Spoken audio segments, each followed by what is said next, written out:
Now in this short video we're going to rebuild the brakes of a Lotus Super 7. In the front we have disc brakes and in the back we have what we call drum brakes.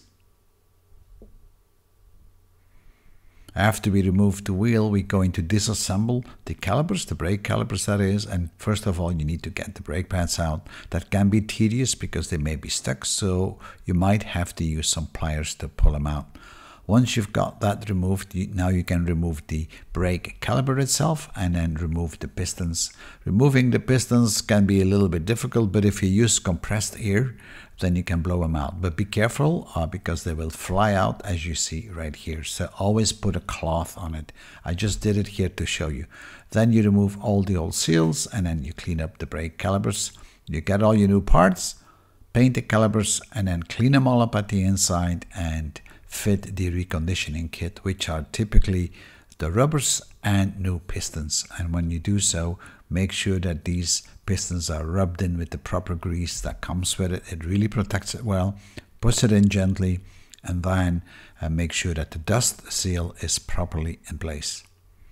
Once that is all complete on both sides, you can reassemble the brake caliper, put it to torque, then put the bleeding nipple in, and then finally you can actually move it back to the car. But first of all, we go in to check the disc.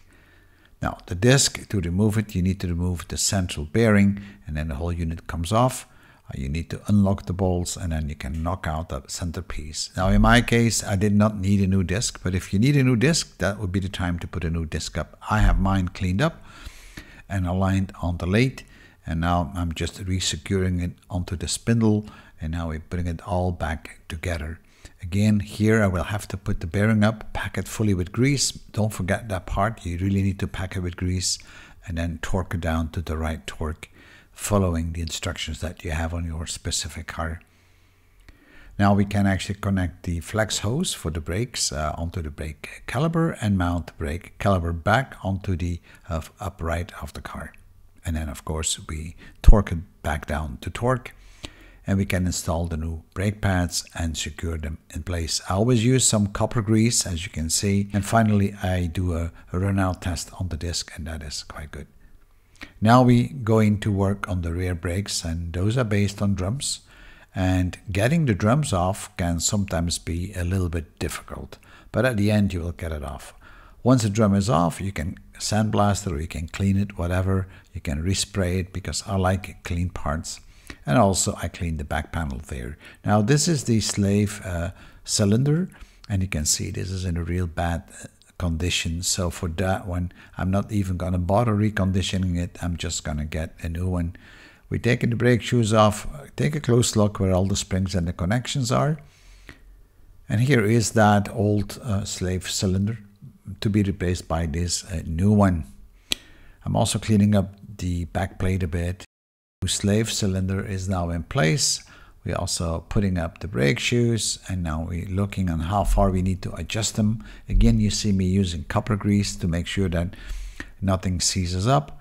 We're putting the springs back into place, and then eventually the drum goes back on. If you put the drum back on, you have to feel it has to fit very tight, and if not, then adjust that wheel there, that cog wheel, to the right dimensions, because it's going to push open the brake shoes. So now we need to look at the master cylinder.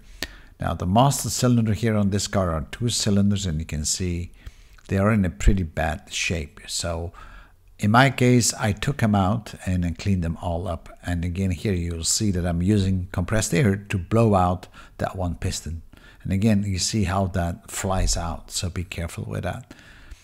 Once these were replaced and renewed, I started to reassemble it, and I started to bleed the brakes, as you can see right here.